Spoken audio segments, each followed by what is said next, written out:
Então, meu nome é Álvaro Tucano, eu sou uma das lideranças indígenas de São Gabriel da Cachoeira, eu sou do povo tucano, eu moro na região do Pico da Neblina, mais conhecida como Morro dos Seis Lagos.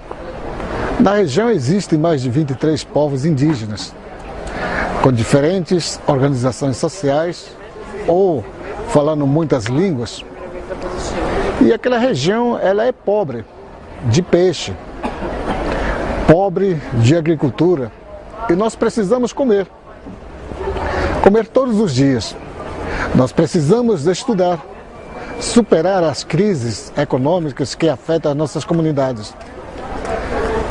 Estou com 59 anos, passei mais de 40 anos militando no movimento indígena, sempre sonhando uma coisa real para aqueles povos, aquelas mães e pais que não têm como sustentar seus filhos. Durante esses anos ficamos sabendo que existe muito minério na nossa região.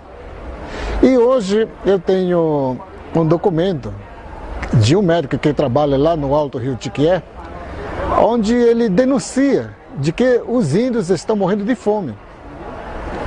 Isso contradiz com vários relatos de pesquisadores brasileiros e estrangeiros, colocando o Rio Negro como um ato consumado, um modelo de desenvolvimento sustentável.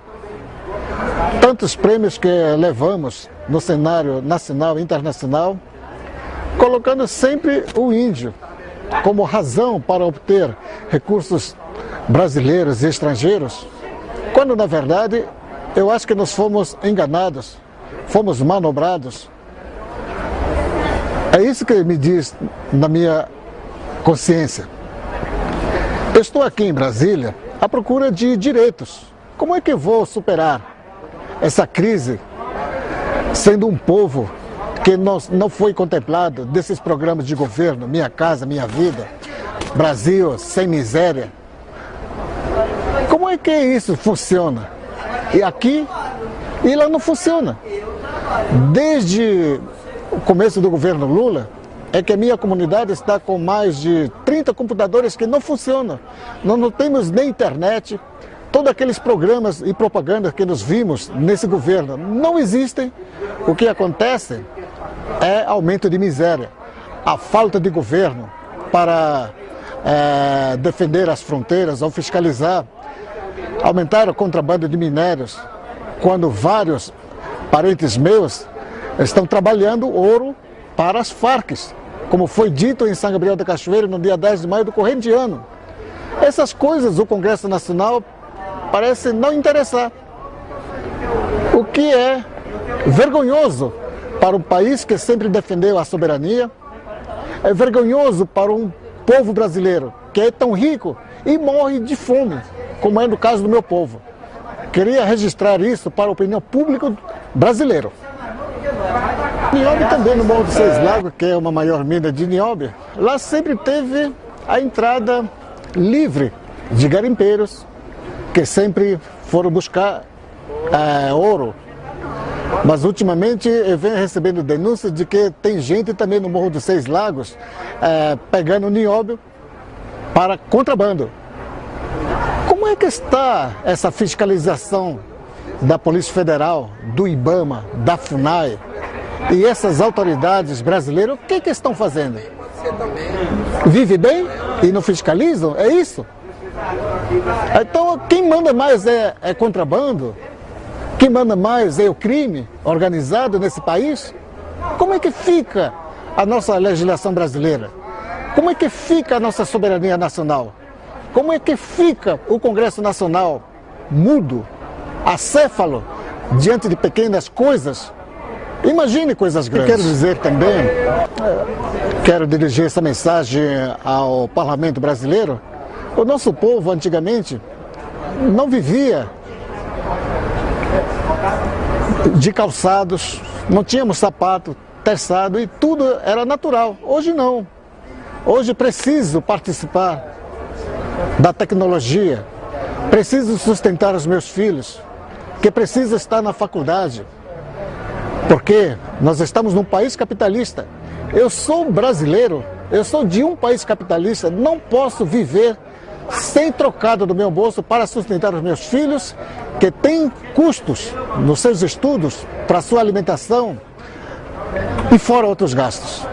Mas ultimamente o governo brasileiro inventa o Instituto Chico Mendes. Quem não conhece o que é malária, o que é miséria, o que é falta de governo. E agora, quando eu quero fazer a minha comunidade, qual quer fazer uma roça, tem que estar submetida aos programas do governo. Então a nossa riqueza não pode ser mexida, nós não podemos tirar madeira, não podemos fazer a roça sem o consentimento deles. A nossa miséria, na verdade, sustenta muita gente de ONGs, inclusive Chico Mendes, que está massacrando, deixando o meu povo morrer de miséria. Isso é vergonhoso. Eu vou repassar esse documento para que o Congresso Nacional veja e escute e que cobre das autoridades, para que haja uma transparência nos gastos feitos pelas ONGs, que cuida da saúde indígena, de educação, de fiscalização, o que na verdade não é papel deles. É função do governo brasileiro cuidar dos povos indígenas, defender a soberania do país. Não é obrigação das ONGs cuidar dos índios. Então eu creio que temos que acabar com esse gigolô de índios e de meio ambiente espalhados por esse país, causando violência nos campos, mentindo o governo brasileiro.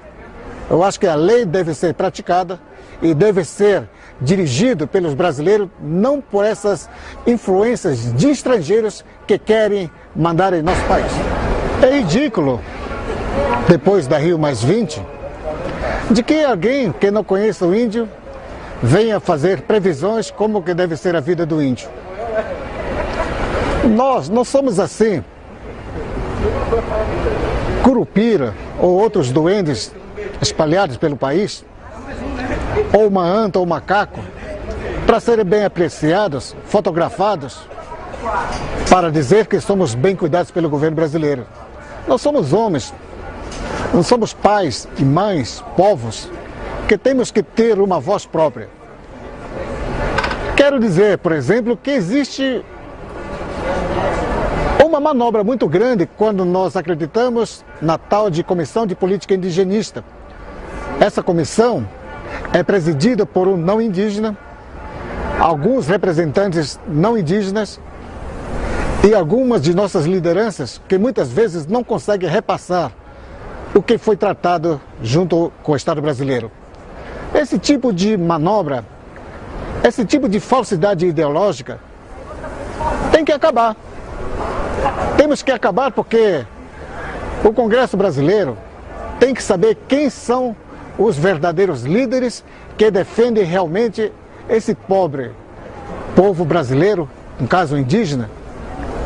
Não podemos ficar a vida inteira sendo que a FUNAI deve ser dirigido por um antropólogo que não fala nossa língua, que não conhece o nosso problema, a não ser essa gente que está no governo hoje, no caso da FUNAI, é para distribuir o dinheiro que o governo dá para os povos indígenas entre os amigos. A FUNAI não tem mais sentido porque virou cabide de emprego. Não tem nenhuma moral, não tem uma ética, não tem transparência. Isso deve ser visto pelo Congresso Nacional. Então, outra coisa que eu queria dizer, eu acho que o governo não tem que valorizar as lideranças indígenas somente nas horas das eleições. Nós precisamos de programas de um entendimento ou diálogo permanente para resolver problemas de nossos povos. Por exemplo, temos riquezas minerais que pertencem ao Estado brasileiro. Eu sou um brasileiro. O deputado que está aqui é um brasileiro quanto eu. Só que pelo fato de eu não ser empresário, eu não posso responder porque a FUNAI tem que falar por mim. Eu creio que isso está errado porque nós temos caciques, ou como nós chamamos, nossos chefes tradicionais, que têm o povo, e nós temos alguns índios universitários nesse país que sabem escrever programas. O que está havendo nesse país é a falta de diálogo diretamente com o governo central. E nós não precisamos de tantos interlocutores para resolver nossos problemas de saúde, problemas de desenvolvimento, todo o tempo falando de sustentabilidade, quando não há sustentabilidade em maioria parte do Brasil. Então acho que nós temos que dizer quem é que manda naquela região ou naquela comunidade. Eu acho que o governo brasileiro